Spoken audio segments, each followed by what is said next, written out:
Okay, we've been going back and forth in some comment sections of some videos, in particular one by Brain Police 2, about the love it or leave it concept, which he is an anarchist, is against. Um, and there's a comment I wanted to reply to, and I thought I'd make a video to do it, by thorsmitersaw. And the argument is on the legitimacy of property in the United States. Because my complaint is that the various sorts of property right based philosophies cast the government as the mafia or some sort of a criminal organization. And yet they believe that their property is valid. Their claim to the property is valid. For example, they bought a farm. They believe they own that farm. Their deed says so, is a document of this so-called mafia organization, the government. My point is that the government stole the land from the Indians. Then it either goes back to the Indians um, or else, it's legitimately a territory of the United States.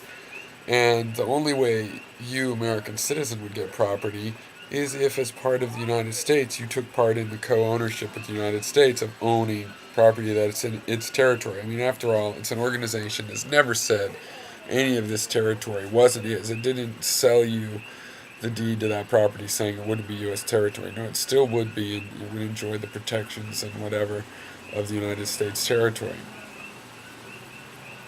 So they get into, various of the anarchists have gotten into questioning the legitimacy of the Indians' ownership of the land and things like this, uh, which gets deeper into the question of what makes property legitimate or not legitimate. Okay, so Thors wrote this.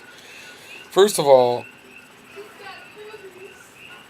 of these people the land was supposedly stolen from are currently dead. They literally can make no claim to it. Well, that's a very interesting loophole in your property rights philosophy there, is that if I don't just steal from the people, but I kill them, then there's no claim. I'd say that's an awfully big loophole that you need to close in your philosophy if it's really that big, if it's really there. Um, Otherwise, I would assume that the property, your property, goes to the person you designate. And if you are killed in the process of being stolen from, that property still goes back to you, even though you're dead. Or else tell me, is this a loophole? If I kill people, do I get to keep their property since they have no claim to it now? If so, you could hardly call the actions of the federal government, ineffective. You could call them wrong, but they did kill the people and claim the territory. Evidently, it's legitimate now.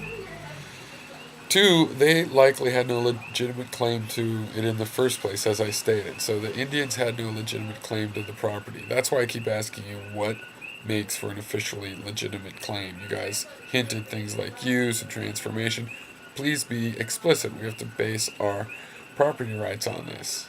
So it's important. It needs to work in a detailed way. Like, we could start off giving all the property back to whom, or how do people decide if another property was, if we just declared it all the real property unowned, which of course you couldn't do, but as a thought experiment. Or let's say we were inhabiting another planet. How would you start out the system? That's what I want to know. Okay, 3. I do not see how a man's descendants are owed anything by me.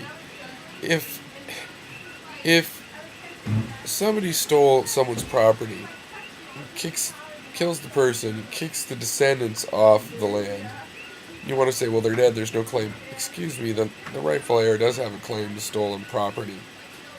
And the fact that you bought it from a criminal doesn't protect you from the fact that property is still somebody else's rightful property. How can you base your philosophy on property rights and not know that? I don't understand, or not think that. Or are you thinking about it? Degrees of use and intent as they relate to claim to property are problematic, though addressed in history in various ways, so I would like to see why you think killing a squirrel gives me claim to the squirrel's entire ecosystem. I don't, but using that as a hunting ground, you know, there's a rite of passage right away, as you have access to this common resource. And the thing is, if we want to assume that it's a common resource, then it never falls into private hands. If we want to start off with public. But if we start off with private property and that you just own the squirrel and, various things like this, I think, we can build up an idea of shared property for things like hunting grounds where we do want to share them, but squirrels we want to, once we take an animal, we want it to be our personal meal. So, yeah.